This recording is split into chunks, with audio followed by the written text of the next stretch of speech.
This would not be possible without including the versatile, the amazing Sania Saeed, who I've always been very, very inspired by. Sania ji, thank you so much for being on my podcast. It's always a pleasure just talking to you, podcast or not. Thank you. It's always amazing to see you. So, how have you been doing in this strange new world? I believe sets and shoots have started to open up slowly. Yeah, have been happening for a while now. And we were scared. I don't know if the world has changed too much for the Pakistani lot, because they seem to be going around doing their usual business. And we are also recording as usual, shooting as usual, with a little bit of, stay away from me.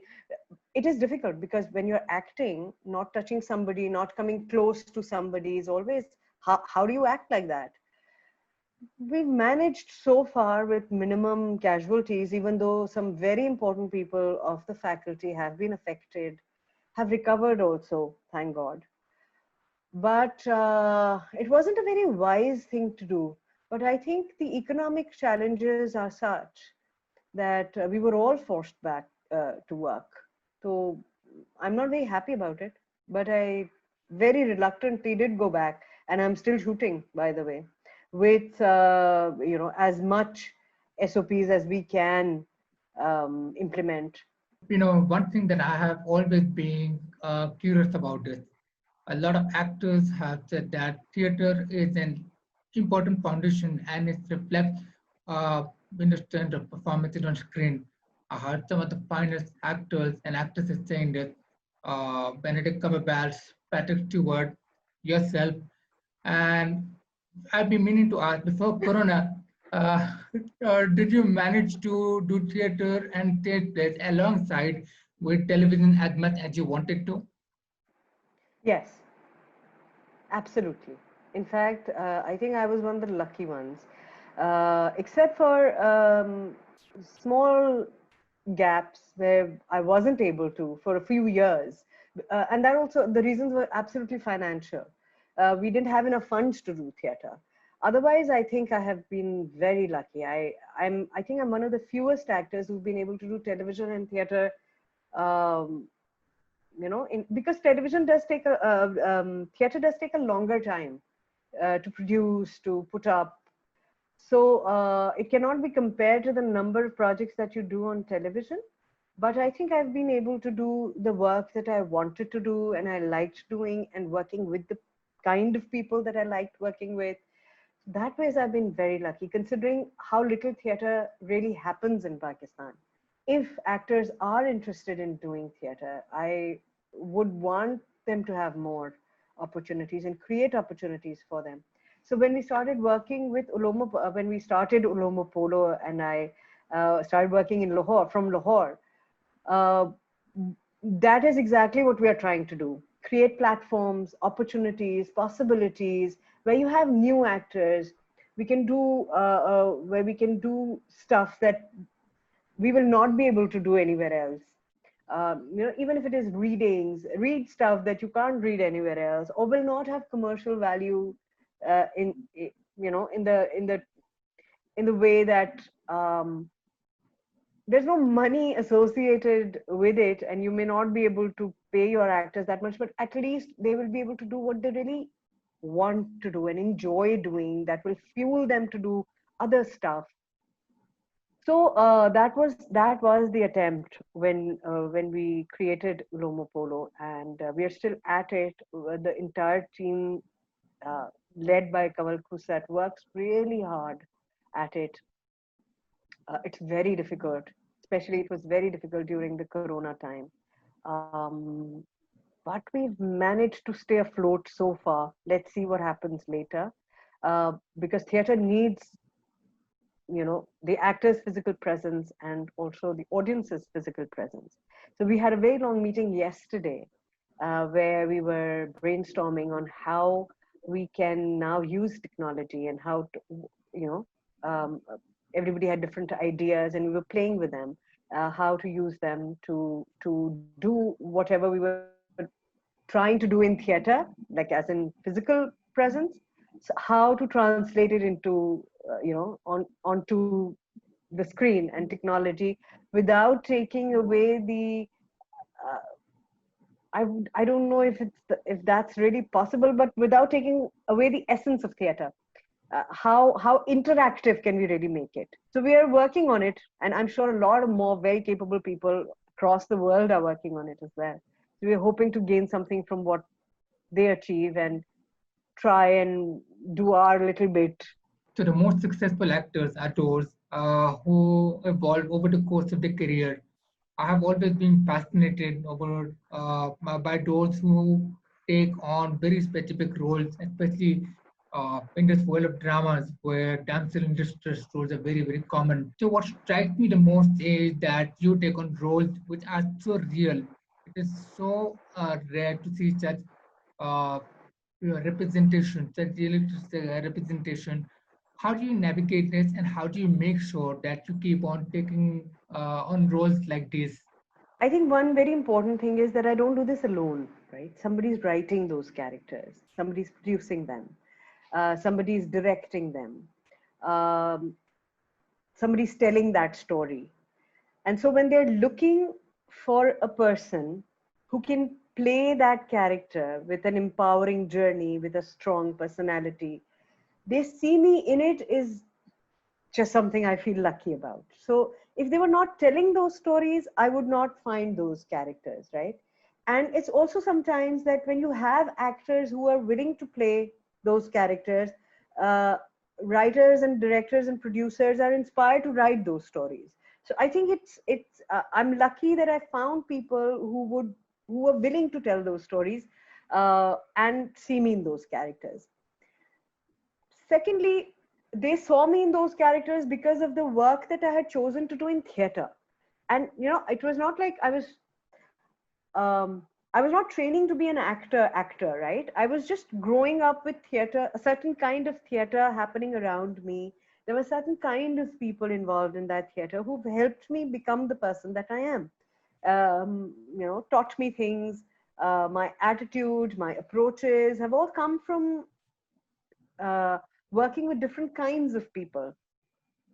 So that is how they saw me in those characters also, and they thought, "Acha, she will understand the issue." Like when Saira was casting me for Ahat, she told me, "I don't want you're too young, and everybody's telling me that you're too young to play this character. But I think you can play this character because I don't want a great actor. I want somebody who understands this issue, of women having to produce too many children without consent, despite their bad health, mothers not being able to give due attention to their children as much as they want, not being happy in relationships because of ill health, because of not being a consenting partner in anything at all in life." And I was like, yeah, I think I understand all that. And and there's so much that I learned during the process of portraying that character also. So I was lucky that I was working with people also who were helping me constantly evolve and become stronger, and making braver choices. They were not, career wise, they might not have been the best choices. When you're not playing the popular character, you don't get uh, um, like as on Facebook, you don't get that many likes or followers, and Yeah. because you're not saying the popular thing, because you're not saying things that people already understand and say, ah, yeah, yeah, बिल्कुल ऐसे ही तो होता है, यही तो ऐसे ही तो होना चाहिए. You are saying things that's rattling them, that's making them think differently, that's telling a different story, a different angle to the same story that they've been hearing all their lives. It is a little discomforting. So when you choose to be on that side of the line, of course you will not be the most popular of the you know of your lot. So, as a young person, as an actor who's just beginning a career, that can sort of make you a little, okay, oh, okay, so I'm not going to get that much attention. But that also didn't happen. And that kind of reinforced my confidence in the choices that I was making, and my confidence in my audience that they do recognize, and they are with me, they are with my argument. Even if they don't agree with me, they are willing to listen to me. The thing that you were saying about evolving, I think I've learned that kindness, kindness, kindness is the way to go. So even when you're telling stories, when you're breaking stereotypes, when you're breaking what we've known for hundreds of years, be kind, because it's not going to be easy on the person that you're telling story to. You know, like, you know what I like about your pictures? Your pictures are kind. Your photos are very kind. That's what I liked about you. When you see somebody, I know that in that environment, if you just change the frame a bit, that picture can become harsh. The people that you're photographing, I know that they live in very harsh conditions. Their lives are not easy. It's not, and you do it without romanticizing them. You don't put them in beautiful scenarios. Their scenarios are real. The faces are real. The scars are real. The wrinkles are real. The burns are real. And yet they're kind. I'm getting goosebumps again. And I cry sometimes. I cry when I see your pictures, or any good pictures, or any when I hear good stories. I hear good shairi. I cry because not because picture is um the picture is great, but because this person watching it, deciding on that frame, in that whole big scenario, he saw this. You know, I I I feel warmly for that state of mind where he chose this angle, this light, and not the harsher light. And I'm not saying one should not shoot harsh pictures, or one should not say the truth as it is. There are places for it. Sure, I'm sure when you need to do it, you will do it. But uh, but how you don't make it look unreal, and yet you don't make it look harsh, and yet you don't make it look ugly. That picture, the lady with, and you have several of those. The men and women, old men and women with wrinkles, and life on their faces, the journey on their face. Every line is a journey, is an event, is an experience. You don't make it look ugly either. I think that's the way to tell a story. That's what I'm feeling right now. It might change. That this is not how I felt 10 years ago. I might not feel like this 10 years later, but this is what I'm feeling right now. And I think that is very important, to be honest to what you're feeling right now and stay in that process, um, and and do your best in and honest in that moment. Thank you so much. Thank you so much. The honor is mine that I've been able to photograph you. And you earlier mentioned how you like to be challenged, and I think in my own way during the photo shoot, I try to create a sort of a role for you. Whenever I photograph actors, sometimes I just sit on the director's chair, imaginary director's chair, and with you, I think I created a really complicated story. I remember. So I think my story when I photograph you was something like you time travel back, all the way back, to the past, and now you're trying to wonder where exactly you are. It was something like that. I really complicated the story, Yeah. but the intensity that you gave, that was very incredible to see. Your support means so much to me. What you said about uh, expanding, also, challenging yourself. I see it also in music videos, like Ali Sethi's video, Kite Nahi Jore. I saw that in this. And then I think the trailer just came out for the new film, Churels. Have you Turels is seen a the web Churels? series. Yeah, It's a web yeah. So series. because Yeah, it's, yeah. I'm really looking forward to that. Yeah, it's going to be a lot of fun. It's Asim Abbasi's. He's the director. It was Yeah. his idea. He's written it, and I'm only in one episode, but the whole idea is just. It was so much fun, and it was And so much fun working with all these women. Oh, and you see how we are ignoring all these actors, the female actors that form the Team Jurels, what dynamic, strong, brave women they are. Women, not just actors. And the way, the way they lead their lives, the way they write, some of them are writers, some of them are directors, some of them are doing other stuff. The way they lead their lives, big, brave, you know, and how we're portraying women on television, which is still the biggest medium. So I think Asim's attempt to um, to grab that rawness, to that grit, I think he's done a good job. Yeah, looks like And it. they're a lot of fun to work with. They're completely crazy women. I love crazy women. They are so much fun to work with. It was a lot of fun. Uh, Yeah. you have inspired a lot of people to go into acting and directing, myself included. I will always remember I just flew to Karachi, I think for my second TED talk, and I was just there for 3, 4 days with everything that I had. And I remember I really wanted to make a film, but I did not know what to make a film on. And I remember coming to you, showing you my book, and then I showed you a photograph of a sanitation worker, commonly known as gutter cleaners. And the more I kept talking about it, then you pushed me, why don't you make a film on it? And I remember starting immediately that day. I just went to the sanitation department in defense, and I just got hold of somebody who was willing to be on camera. And the next 6 months were spent on this production with a very life-changing experience. And I will always be grateful to you for pushing me to make that film. And so on this note, are you planning on taking on writer and director's hands more often? It's a very tough job. Writing तो बहुत ही ज़्यादा मुश्किल काम है. Very, very difficult. And directing also, my team keeps pushing me. Kamal thinks I can direct. But it's still the other people who think I can direct. I still don't think I can direct because that's a completely different ball game. I might at some point in my life, but I'm not thinking about it right now. And I'll start really small. I like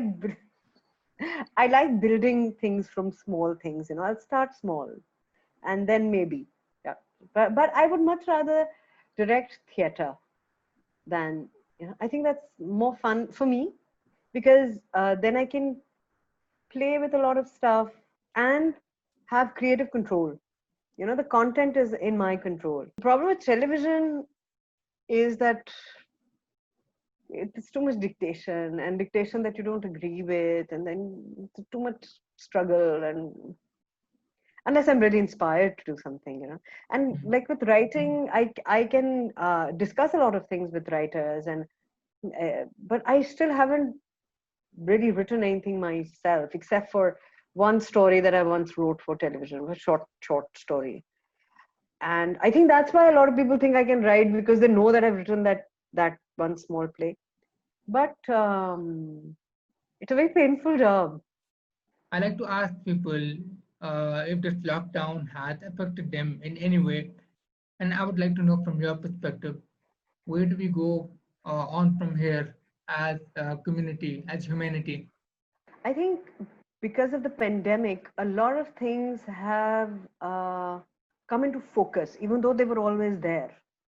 Uh, what has come into focus for me is that as people, uh, as a group of people living on one piece of land, how disconnected we are with each other, how disconcerned we have become with each other's well being, how irresponsible we are towards each other. Even when you have the choice of of taking care of each other, of being uh, protective, when you can, you can't protect yourself from bombs and or a pandemic, you know, but you can protect yourself. Uh, all you had to do was socially distance yourself a little bit, take a little bit of precautions. And I'm not saying they're easy, What I'm saying is that I saw very little people, a smaller number of people attempting to make that effort.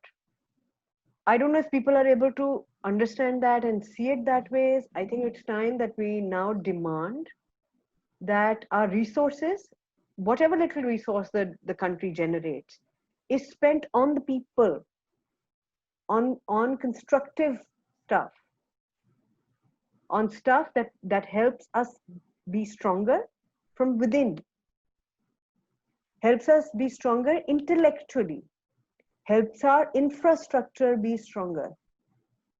So, if one pandemic has not taught us that, and I'm not saying that people didn't already know that, of course they did, but something big like that, like an earthquake, or like a volcano eruption, or a forest fire, or a pandemic, jolts you into action, into saying, "Yaar, okay, enough of your sabr, enough of your bardasht, enough of your acha yaar kal dekhenge. Now let's do it today." But we have not been jolted into that. What I would like to say here is that, as an actress and as a person, as a human being, you have always held the mirror for all of us to look within ourselves. And what you said in the end about, these frontline workers, people who are there also putting their lives at risk. I have seen this personally in my family as well. My first cousin is an ENT surgeon, and yesterday I met him for Eid, and he was showing me videos and photographs of how COVID patients are treated. And I was in shock, the stories he had, and he showed me the mask. It looked like Bane from Batman. And so, he showed me these stories. Unfortunately, one of my relatives, the last living elderly, also passed away from COVID. COVID. Couple of, yeah, I'm so sorry. on Raisa Daddy, may she rest in peace. So I have seen, how uh, volatile this moment is, and I do hope that we just start taking things more seriously, Yes. be more sensible about it, taking it one day at a time. As I speak to you here right now, over time, your routine sort of becomes, as a lot of people talk about how, Saturday becomes Tuesday and this and that. So, but I think what I've learned is that over time, if I can't go to meeting or if I can't meet a friend for coffee, so what I've learned is that to do one thing at a time. I've learned to take everything for to be grateful for everything that we took for granted before. Like the Absolutely. travel I went for one night, but I'm so grateful, and I'll forever be grateful just for every hour that I spent there. That's true. Every time I go out for a walk at the nearby park, I look forward to it. And every day, if there's something, if there's some interaction, uh, you know, and something I've been inspired by, such as the talk that I'm having with you right now. I actually live for moments like this, as So, thank you for sharing all this story. Uh, all of us have learned, have so much to learn from you. Thank you. Thank you for being you. Thank you for doing what you do. And thank you for being this beautiful person that you are.